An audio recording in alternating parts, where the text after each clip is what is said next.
Petrol, diesel और kerosene जो है हम लोग जो ऑब्टेन करते हैं वह पेट्रोलियम से हम लोग करते हैं, और जिस मेथड के द्वारा हमको वो तीनों हाइड्रोकार्बन प्राप्त होते हैं उस मेथड को बोला जाता है फ्रैक्शनल डिस्टिलेशंस।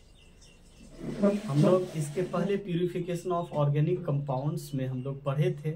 डिस्टिलेशन एक ऐसा मेथड है जिसके द्वारा हम लोग किसी भी इम्प्यूरिटीज को अगर ऑर्गेनिक कंपाउंड से अलग करना है तो उसमें हम लोग प्रयोग करते हैं। तो उसी में से एक मेथड था फ्रैक्शनल डिस्टिलेशंस का। तो इसके द्वारा हम लोग इस मेथड का प्रयोग जो है इंडस्ट्री के बृहत स्तर पे हम लोग पेट्रोल, डीजल और केरोसिन को ही बिल्कुल प्राप्त करने के लिए हम लोग करते हैं। इस पे शॉर्ट नोट्स आप लिखिए ऑन बोर्ड। ये शॉर्ट नोट्स हो गया SN, आपको लिखना है। ये जितना भी है petrol, diesel and kerosene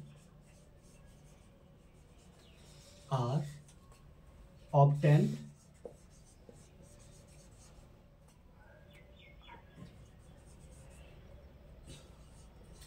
by fractional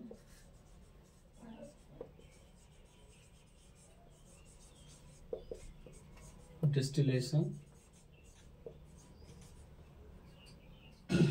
of petroleum।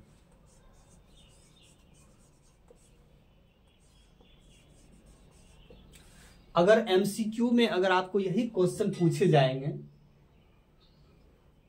Fractional distillation के द्वारा हम लोग जिस हाइड्रोकार्बन को प्राप्त करते हैं वह निम्नलिखित में से कौन सा है, तो हम लोगों का जवाब क्या आना चाहिए? पेट्रोल, डीजल और केरोसिन। इस तीनों के अलावा अगर कुछ अन्य है तो वह हाइड्रोकार्बन हम लोग उसको क्रॉस कर देंगे, मतलब वो नहीं है। इसके बेसिस पे एक सिंपल क्वेश्चन मैं आपको बताने जा रहा हूं।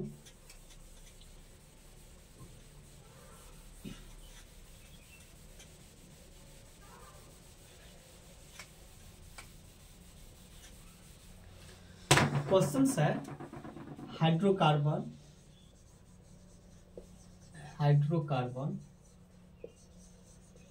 which is not obtained by fractional distillation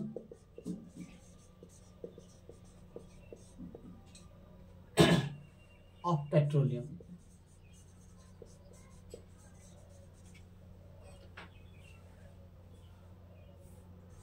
option A में हम दे देंगे CNG, ठीक। Option B coal gas,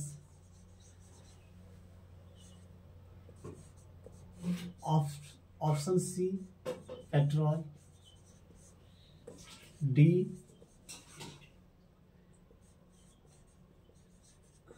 diesel, ई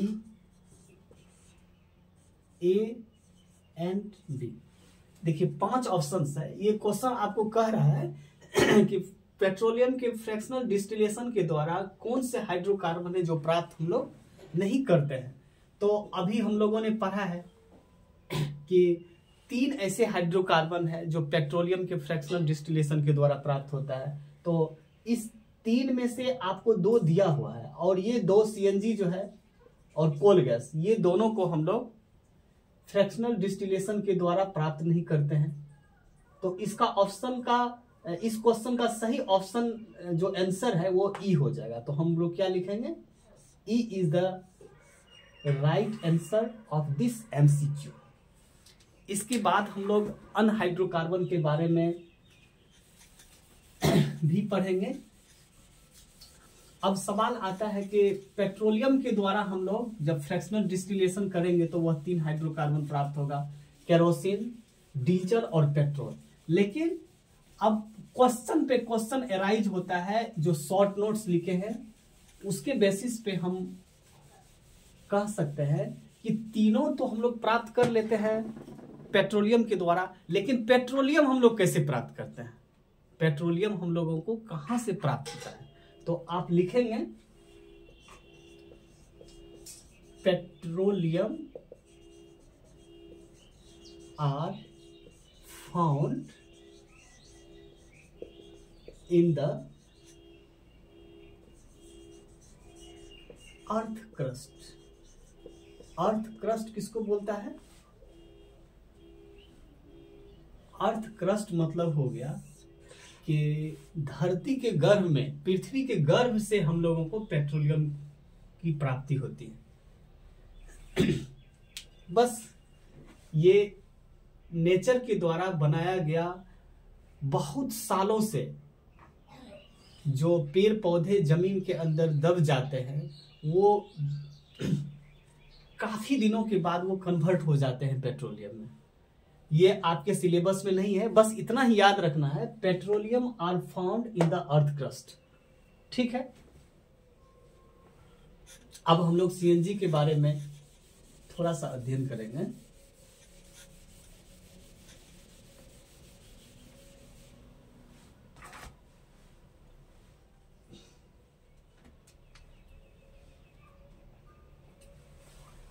आइए हम लोग सीएनजी के बारे में पढ़ते हैं।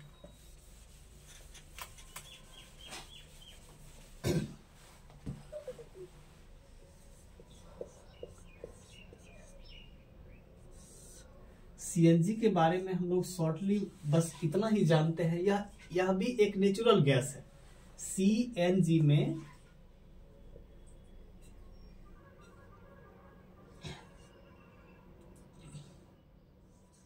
compressed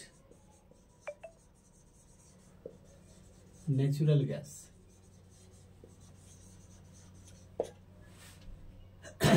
आजकल विदाउट सीएनजी बहुत ऐसे ऑटोमोबाइल्स हैं जो हम लोग, बड़े बड़े बस हो गए, वो कॉम्प्रेस्ड नेचुरल गैस का जो सिलेंडर है उसके हेल्प से वह जो है चलती है। अब तो बाइक भी सीएनजी आने लगा है। ठीक है, तो आप इसके बारे में लिख सकते हैं कि natural gas NG converted into CNG. आप लिखिए natural gas after compression is known as compressed natural gas।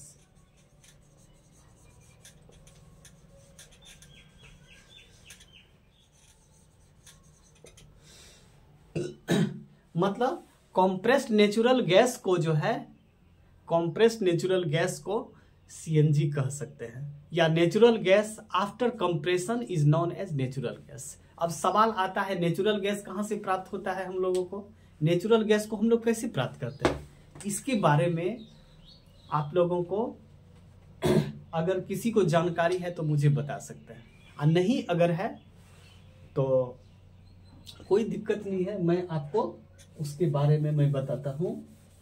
Natural gas कहां से मिलती है, कैसे प्राप्त करते हैं, इसको हम लोग लेबोरेटरी में नहीं बना सकते हैं।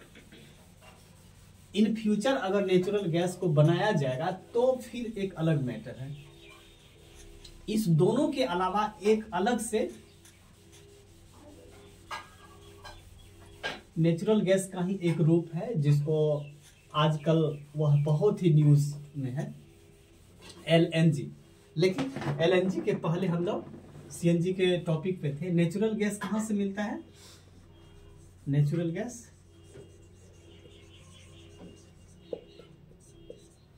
ये कहां पाया जाता है, नेचुरल गैस जब कुआं का तेल, मतलब तेल प्राप्त करने के लिए कुआं का मतलब जब तेल हम लोग प्राप्त करते हैं तो उसके खुदाई के समय ऊपरी सतह पे ये पाया जाता है। आप लिख सकते हैं natural gas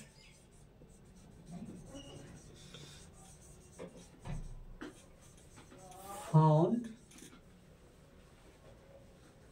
in upper strata during drilling of oil well। मतलब जमीन में तेल के कुएं की खुदाई के समय उसके ऊपरी सतह पे हम लोगों को नेचुरल गैस की प्राप्ति होती है। इसके बेसिस पे भी आपको एमसीक्यू जो है बन सकता है। बस आपको इतना याद रखना है। फिर नेचुरल गैस जो है NG also converted into LNG.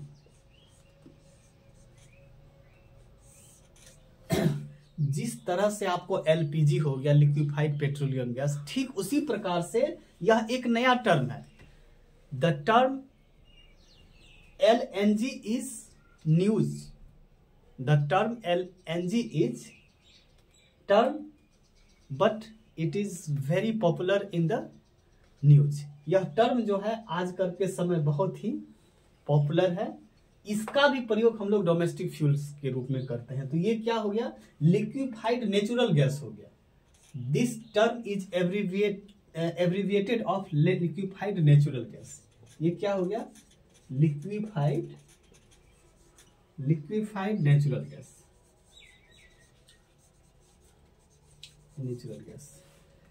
तो हम लोग अभी तक में कितने हाइड्रोकार्बन पढ़े? एक एलपीजी, सीएनजी, फिर एक नया term LNG, liquefied natural gas हम लोग पढ़े। इसको भी हम लोग डोमेस्टिक फ्यूल्स के रूप में प्रयोग करते हैं। इसके बाद आपको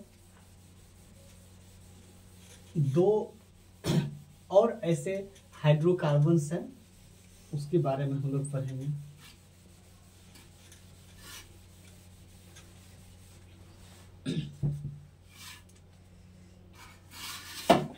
एक है कोल गैस। क्या है? कोल गैस। कोल क्या है? कोयला जिसको बोला जाता है। कोयला हम लोगों को कहाँ, कोल माइंस में हम लोगों को मिलता है। मतलब कोयले की खान से हम लोगों को कोयला की प्राप्ति होती है। उस कोयला से जो है हम लोगों को कोल गैस का प्राप्त होता है, जो कि एक हाइड्रोकार्बन है। आप तो कोल गैस बनाएंगे कैसे? इसके लिए भी एक स्पेशल डिस्टिलेशन से, उस डिस्टिलेशन को याद करने के लिए आपको हनुमान चालीसा का थोड़ा सा अगर पाठ याद होगा तो वह नेचुरल गैस कहाँ से प्राप्त होता है इसको कभी भूल ही नहीं सकते हैं। वह चौपाई है हनुमान चालीसा में, हे दुख भंजन मारुति नंदन पवन सुत विनती बारंबार। तो वह जो है हे दुख भंजन, तो वही एक भंजन विधि है जिसको हम लोग बोलते हैं डिस्ट्रक्टिव डिस्टिलेशन। तो वही हनुमान जी के चौपाई का ध्यान में रख के इस डिस्टिलेशन को आप लोग याद करेंगे। हम कह सकते हैं कोल गैस जो प्राप्त होता है वह coal gas obtain after destructive distillation of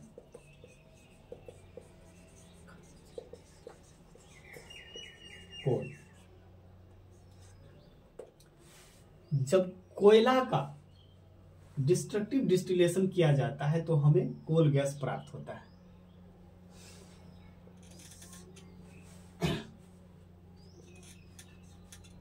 ये हो गया भंजक। डिस्टिलेशन के बारे में तो आप लोग जानते ही हैं। डिस्टिलेशन का एक विधि है जिसको डिस्ट्रक्टिव डिस्टिलेशन कहा जाता है। उस विधि के द्वारा हम लोगों को कोल गैस की प्राप्ति होती है।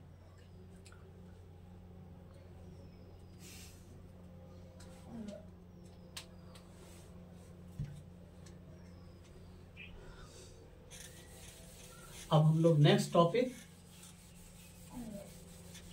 कोल गैस के बाद जो आपके इंट्रोडक्शन में लिखा हुआ एक अगला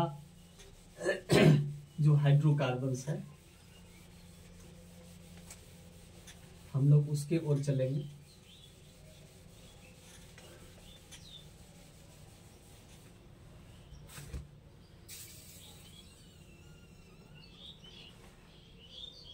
अब याद रखना है आपको